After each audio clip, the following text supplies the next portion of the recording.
I never planned for anything significant to happen that evening. I simply wanted my shoulder to stop throbbing. It had been hurting for days, a deep nagging ache that kept tightening every time I lifted something or reached too far. My husband didn't notice. He rarely noticed anything anymore. His world had narrowed into deadlines, his phone, and whatever silence he needed to keep himself detached from me. I sometimes wondered if he even remembered the sound of my voice without checking a calendar to see when we last spoke properly. The house had been quiet for hours. My stepnephew Adam was staying with us for a few weeks while attending a short professional course nearby. He was in his mid-20s, responsible and reserved, trying his best not to be a burden in a home that already felt emotionally starved. He kept to himself, studied most of the time, and spoke politely when necessary. There was nothing complicated about him, nothing inappropriate, nothing to question. Just a young man trying to get through the month without disturbing anyone. I had strained my shoulder earlier that morning while organizing old storage boxes. The pain grew sharper as the day went on. When I tried to lift my arm to reach a glass from the upper cabinet, a sharp twitch made me gasp. I didn't think anyone heard, but Adam appeared near the doorway a moment later, concern etched clearly on his face. "Are you okay?" he asked, stepping closer. I forced a smile. One of those fake ones you use to pretend everything is fine when it obviously isn't. "It's just my shoulder. It's been tense all week." He hesitated before speaking again, shifting slightly like he was unsure if he should even offer help. "I learned some basic muscle release techniques in my training last month. I could try to help, if you're comfortable with that." I stared at him for a moment, surprised he even offered. It wasn't the kind of suggestion you expected from someone who barely said more than good morning. But his tone wasn't forward and his expression wasn't bold. It was careful, respectful, almost anxious. I could tell he was prepared for a rejection, maybe even expecting it. My arm pulsed again, and the pain made the decision easier than it should have been. "If you're sure," I said quietly. He nodded, relieved but still tentative. There was something almost fragile in the way he responded, as though he wasn't sure he deserved my trust. When I settled into a comfortable position, I noticed his hands hovering for a second, unsure of where to begin. They were steady at first, but the moment he made contact, I felt a subtle tremor. It wasn't dramatic or obvious, just a gentle shake, the kind that reveals someone is trying very hard to stay composed. "You're shaking," I said softly, not wanting to embarrass him. "Sorry," he murmured. "I just don't want to hurt you or do anything wrong." His honesty disarmed me instantly. It wasn't nervousness of something forbidden. It was fear of misjudging pressure, fear of crossing a line, fear of disrespect. His hands were warm and cautious, the complete opposite of careless. As he worked slowly, the tension in my shoulder eased little by little, almost reluctantly. I felt the pain dissipate, but it was his quiet sincerity that made my chest feel unexpectedly heavy. My husband hadn't touched me in weeks, not even a hand on my back in passing. Yet here was someone who wasn't obligated to care at all, focusing more on my comfort than the person who vowed to stand beside me for life. For a brief, suspended moment, I wondered when simple kindness had become something rare enough to startle me. And that was the moment I should have understood where this could lead, but I didn't stop it. After that night, every conversation with him lingered like an echo. My coworkers' words became a place to hide, a space where I didn't feel invisible. Morning messages turned into lunchtime check-ins. And by evening we were exchanging pieces of ourselves we hadn't given anyone in a long time. I told myself it was harmless, a temporary comfort, a distraction from days that felt hollow. But comfort is a gateway we cross quietly, without realizing how far we've gone until we're on the other side. Wondering when the air changed. My husband stopped noticing when I dressed differently, when I hummed in the kitchen, when I reached for my phone with anticipation instead of habit. But someone else did. The sun walked past me in hallways with subtle awareness, eyes lingering a moment longer than politeness required, like he was mapping changes only someone paying close attention could see. He never questioned me, never accused, but his silence felt like light shining through cracks I tried to cover. Eventually, words weren't enough. One evening, when the house felt too large and my thoughts too loud, I met my coworker outside in the driveway. The way he looked at me, like I mattered, like I was seen, was a risk I stepped into willingly. We sat in his car with the engine off, talking about nothing big, yet everything essential. His hand brushed mine accidentally and neither of us pulled away. The pause that followed was heavier than guilt and softer than breath. When he finally kissed me, it wasn't planned. It was the breaking of a dam that had been collecting for months. My heart raced, not from fear but from the terrifying realization that I felt alive. In that moment, I stopped thinking about vows or consequences. I only thought about the warmth I had been missing for years. The world outside blurred, and there, in that small space, I chose something selfish, something reckless, something real. I didn't see the figure in the window until later. A faint silhouette at the living room curtain, unmoving, observing. Whether he stepped back or simply stayed invisible behind the glass, I'll never know. But I felt his presence like a hand on my spine, steady and knowing.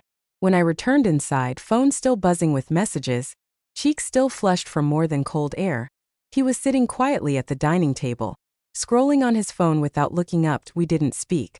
We didn't need to. The truth was already between us, unspoken but undeniable. That night I lay awake with conflicting storms inside me, guilt battled with desire, shame tangled with relief, and above all, the memory of being wanted refused to fade. I had crossed a line I couldn't uncross, and someone else had seen it happen. Not just seen, understood. In the days that followed, their presence lingered in my mind in a way I couldn't stop. I tried to go about my routine normally, focus on work, cook dinner, fold laundry, make casual conversation with my husband, but everything felt muted compared to the intensity one had experienced with them. It wasn't physical temptation that pulled me. It was the emotional attention, the warmth, the way they made me feel seen without me having to ask. I hadn't realized how deeply I had been starving for that until they offered it without hesitation. My husband noticed nothing. He was in his own world, busier than usual, drifting through the house like a shadow of responsibility. When he asked how my day was, it felt like a formality more than a question. I answered with the same empty autopilot he used with me. We weren't fighting. We weren't distant in the dramatic way people imagine. We were just at a quiet, cold plateau where nothing grew anymore. Then one afternoon Sana messaged me. "You brought a different energy the other day. We've been thinking about you." Her words struck deeper than I wanted to admit. It wasn't flirtation, it was acknowledgement. Someone thinking about me. Someone noticing changes in me I thought were invisible. I replied simply, but even my short answer carried more emotion than anything I had expressed at home recently. She invited me again, gently, without pressure, and I told myself I would go only to talk, nothing more. The second time I visited, the atmosphere felt different, not in a dangerous way but in an unmistakably intentional way. They didn't act surprised to see me, yet their eyes held a warmth that made me feel like they had been waiting. We settled into conversation easily, but every word carried more depth. They asked about things I didn't share with anyone. What made me feel disconnected lately, what I needed from myself, what I felt I had lost. Their questions weren't invasive. They were caring in a way I wasn't accustomed to. As we talked, I could sense something unspoken building between us. It wasn't desire in the typical sense, it was connection. Amir listened to me with an intensity that made me feel like he was reading between my sentences. Sana kept her focus on my expressions, watching each shift as if trying to understand the thoughts beneath them. Their attention wasn't split or casual. It was unified, directed, almost synchronized. I had never felt two people attuned to me at the same time. The moment I realized what they wanted didn't come in words. It came when I laughed at something Amir said, and both of them looked at me at the same time. Softly, warmly, almost admiringly. Their eyes held no hesitation, no confusion, only a quiet acknowledgement of what already existed between us. They weren't asking me for anything, yet they were offering something I hadn't felt in years, the feeling of being desired not physically, but emotionally, deeply, and intentionally. The closeness between us strengthened through silence more than conversation. The three of us sat in a way that felt natural, yet charged with meaning. I could feel them watching, studying my reactions, reading my comfort, sharing glances that told me they were aligned in thought. And the truth that startled me was how comfortable I felt under their attention. I didn't shy away. I didn't question it. I let myself be observed, not because I wanted validation, but because I felt safe with them in a way I no longer felt at home. When I finally stood to leave, the weight of the moment pressed on me. Nothing inappropriate had happened, no lines had been crossed, but the emotional closeness was undeniable. I walked out knowing I had entered a space with them that no longer felt simple or casual. Something had shifted, quietly but irrevocably. And the most frightening part of all was the realization that I wanted it to shift. I wanted to return. I wanted to feel that attention again, even though every part of me knew I was already standing closer to the edge than I should be. I knew a decision needed to be made before life made it for me. The affair no longer lived in shadows. It breathed inside me like a second pulse. Every time my phone lit up, I felt a pull and a warning. I wanted the warmth I found, but I couldn't ignore the fractures spreading beneath my feet. The sun's words echoed louder than my own thoughts, a reminder that I was not only betraying a husband, but also betraying the version of myself I once believed I was. So I ended it. Not gently, not perfectly, just honestly. I sat across from my coworker and told him that what we built grew from absence, not foundation. He didn't fight, didn't persuade. He knew the cost before I did. We parted with more silence than regret, and for the first time in months, I walked away without someone waiting to fill the emptiness. It was a strange kind of freedom, heavy, unsteady, real. But endings don't erase consequences. My husband returned home the following week, sharp-eyed and uneasy, as if he sensed a history he hadn't read yet. He noticed the tension, the distance, the way his son watched us without expression. The truth hovered above us like a ceiling too low to ignore. During dinner, he asked a question so simple it broke the surface. "Is there something you need to tell me?" The room held its breath, and for the first time in years I didn't run from the pain. I faced it. I confessed. Not to punish myself, but because living in silence had become heavier than losing everything. I told him about the loneliness, the affair, the night I chose attention over vows. He listened without interrupting, jaw set, eyes hard with disbelief and hurt. His son stared down at his plate, shoulders tense, the witness now forced into the open. No shouting came. No slamming doors. Just a quiet collapse, the kind that ends structures more effectively than explosions ever could. We separated. Not out of hatred but clarity. Some marriages end loudly. Ours ended like a final page turned quietly shut.